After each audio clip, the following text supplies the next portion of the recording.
Bien, jóvenes, el día de hoy vamos a ver un nuevo tema que se llama metrología dimensional. Habíamos visto que la metrología era la ciencia que estudiaba todo lo relacionado a la medición, pero vamos a estudiar una rama de la metrología que se llama metrología dimensional. En este caso, la metrología dimensional se encarga de estudiar todo lo relacionado a dos magnitudes, longitud y ángulos. La longitud es una magnitud elemental del sistema internacional y las medidas angulares son magnitudes derivadas del sistema internacional.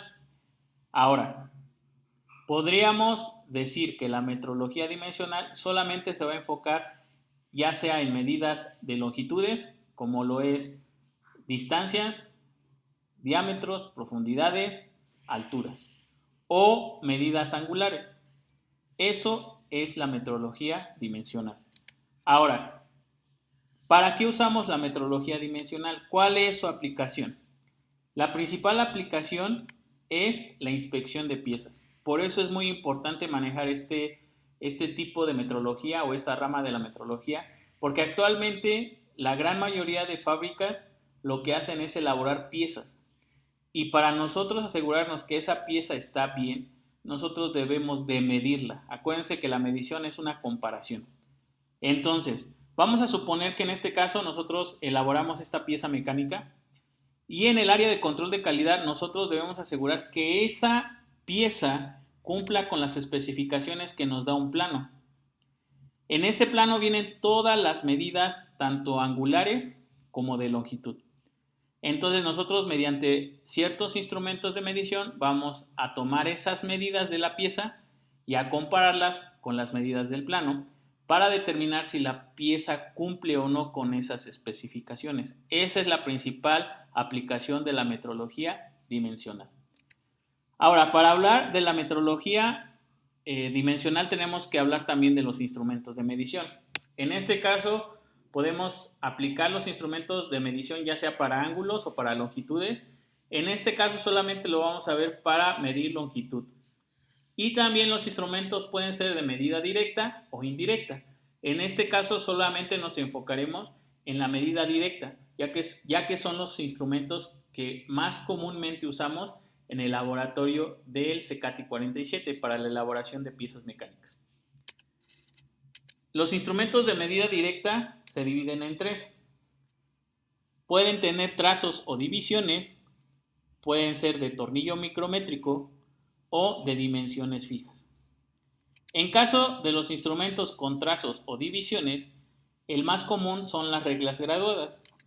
Pueden entrar las reglas que comúnmente nosotros usamos o también el instrumento mejor conocido como flexómetro.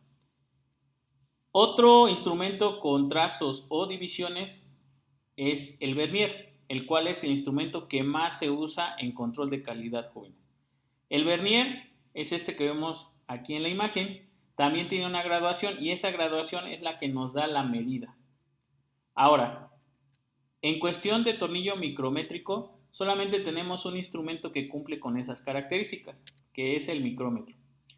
El micrómetro es este instrumento que vemos en pantalla y su característica es que tiene un tornillo de ajuste. Es decir, ustedes van a ir girando ese tornillo que está en un tambor y ese giro es el que va a proporcionar la medida. Generalmente este instrumento se usa para espesores. Por último tenemos la dimensión fija y en este caso usamos lo que son los bloques patrón y los calibradores.